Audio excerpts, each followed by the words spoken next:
Hello माझ्या beautiful मैत्रिणींनो, कशा आहात? मस्त ना. तर मैत्रिणींनो, तुम्हाला तर माहितीच आहे मी लिपसिंग आणि डान्सिंगचे व्हिडिओ टाकत असते आणि मग तेच तेच इयरिंग घालून ना मला खरंच कंटाळा आला होता. म्हणून मी मेशोवरून ना खूप सारी इयरिंग्स मागवलेत आणि म्हणजे आता कसं फेस्टिवल पण आता हळूहळू एक एक यायला सुरुवात होणार आहे. तेव्हा तर आपण रेडी होणारच आहेत. मग म्हटलं चला त्याच निमित्ताने तेव्हाही आपल्याला त्याचा यूज होणारच आहे. म्हणून मी खरं तर हे मागवले आणि म्हणजे हे इयर कफ आहेत, जे आता ट्रेंडिंगमध्ये आहेत तेच आहेत, वेगवेगळ्या प्रकारचे. तर म्हटलं मी मेन म्हणजे असं कधी हे असे यूज केलं नव्हतं. नॉर्मल आपले इयरिंग्स यूज केलेत. पण हे वेगवेगळे व्हरायटीज म्हटलं चला आपण ट्राय करून बघूया आपल्याला सूट होतात की नाही. म्हणून मी हे मागवले आणि त्याच्यामध्ये हे इयरिंग्स आपल्याकडे नॉर्मली झुमके असतात ना तसेच आहेत. पण तुम्हाला सांगते हे घेण्याचं कारण. ओपन करून दाखवते. इतकं सुंदर आहे ना. ह्याच्यामध्ये मला काय आवडलं तुम्हाला दाखवते, जवळून बघा. हे तुम्हाला महालक्ष्मीची मूर्ती दिसतच असेल त्याच्यावर कमळात बसलेली. ते इतकं सुंदर वाटतं आहे ना. म्हणजे साऊथ इंडियन लुक एक नंबर वाटतं आहे. ते साऊथ इंडियन पद्धतीचं आहे. खाली हे मला वाटतं ते त्यांचे मंदिर असतात ना तशा पद्धतीचं हे खाली बनवलेलं.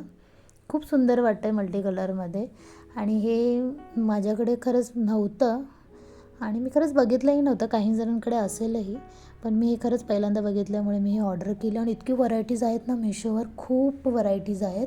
हे महालक्ष्मीच्या इयरिंग्समध्ये. त्याच्यामध्ये मला अजून एक इयरिंग आवडले, ते मी तुम्हाला नेक्स्ट व्हिडिओमध्ये दाखवेल. ते पण इतकं छान वाटत होतं ना बघायला, झुमक्यांमध्येच आहेत, पण सुंदर वाटत होते. तर हे पण छानच आहेत. थोडे हेवी वाटत होते खाली, पण ठीक आहे, सवय होतेच आपल्याला हळूहळू, हे की नाही. आणि त्यानंतर हे तर मी म्हणते खूप जणांकडे असेल, कारण ज्यांना वरती असे इयर म्हणजे कानातले वरती टोचायला घाबरतात. मी तर खूप घाबरते. मला खूप दिवसापासून घ्यायचं होतं हे असं प्रेस करायचं, पण हे थोडे मला असं वाटतं मोठे वाटतात आहे ना. हां, पण छान वाटत आहेत. जेव्हा आपण असे ट्रॅडिशनल लुक करतो तेव्हा हे असे हेवी ज्वेलरी छानच वाटतात. हे बघा, ह्या पद्धतीने पण छान वाटतं आहे. कसंही आपण घालू शकतो. दोन्ही छान वाटतात आहे. त्यानंतर हे इयर कफ बघून तुम्ही तर म्हणाल तुमच्याकडे आहेच, कारण मी इंस्टाग्रामवर तर एवढे ह्याचे व्हरायटीज बघते ना, इतके सुंदर सुंदर असतात ना.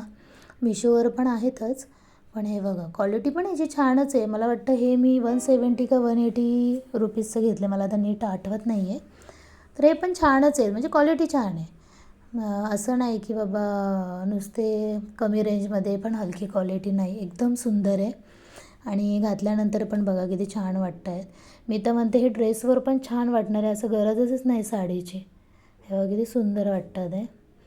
केस माझे थोडे खराब झालेत. हे बघा खूप सुंदर वाटतात आहे. आणि हे इयरिंग्स तुम्ही म्हणाल तर हे आपले नवरात्रीमध्ये जेव्हा आपण छान नवरात्रीचे ड्रेस वगैरे जेव्हा घालतो, लेहंगे वगैरे, तेव्हा हे इयरिंग्स खरंच छान वाटते. मला हे ऑक्सिडाइज इयरिंग्स खूप आवडतात आणि खूप सारी व्हरायटीज माझ्याकडे आहेत ह्याच्यामध्ये पण. पण हे त्याच्यासाठीच मी घेऊन ठेवले आहेत, कारण आता नेक्स्ट नवरात्रीमध्ये जर मी म्हणजे लूक केला नवरात्रीचा तेव्हा मी हे नक्की दांडिया वगैरेच्या वेळेस मी हे इयरिंग्स घालेल. तर त्याच्यासाठी खरं तर मी हे घेतले. छान वाटतात आहे. हे बघा. त्यानंतर तुम्हाला मी अजून एक दाखवते इयरिंग्स. म्हणजे तुम्ही म्हणाल बघून तर खरंच इतकं सुंदर आहे ना. म्हणजे जेव्हा पार्सल आलं ना तेव्हाच मला इतकं आवडलं होतं ना. हे बघा, ग्रीन कलरचे फ्लावर्स आहेत आणि इतके मोठे मोठे आणि इतके सुंदर वाटतात ना ते कानात घातल्यानंतर. हे बघा, हे पाठीमागे हे असं आहे. हे पण प्रेस करायचीच आहे, म्हणजे व्यवस्थित आतमध्ये असे होलमध्ये टाकले ना की प्रेस करायचं असतं व्यवस्थित. कारण हे बघा, हे कानाच्या कॉर्नरला ना त्याचा बॅलन्स ठेवायचा, त्याच्या टोकचा, म्हणजे ते कानातले पडत नाही, म्हणजे बॅलन्स ठेवतं ते व्यवस्थित. आणि ते ग्रीन कलरचे ते फ्लावर्स मोठे मोठे असल्यामुळे ना कान इतका भरून वाटतं की खरंच इतकं म्हणजे सुंदर वाटतं ना ते ग्रीन कलरचा. हे बघा, खूप सुंदर वाटतं आहे. आणि मैत्रिणींनो, तुमच्याकडे पण म्हणजे असे इयरिंग्स असतील तर मला कमेंट्समध्ये नक्की सांगा. आणि तुम्हाला ह्या इयरिंग्समध्ये कोणते इयरिंग्स जास्त आवडले तेही मला कमेंट्समध्ये सांगा. आवडले नसतील तरीही चालेल, पण नक्की मला कमेंट्स करून सांगा. तुमच्या कमेंटची मी नक्की वाट बघेल. आणि चला मग भेटूया नेक्स्ट व्हिडिओमध्ये. तोपर्यंत बाय.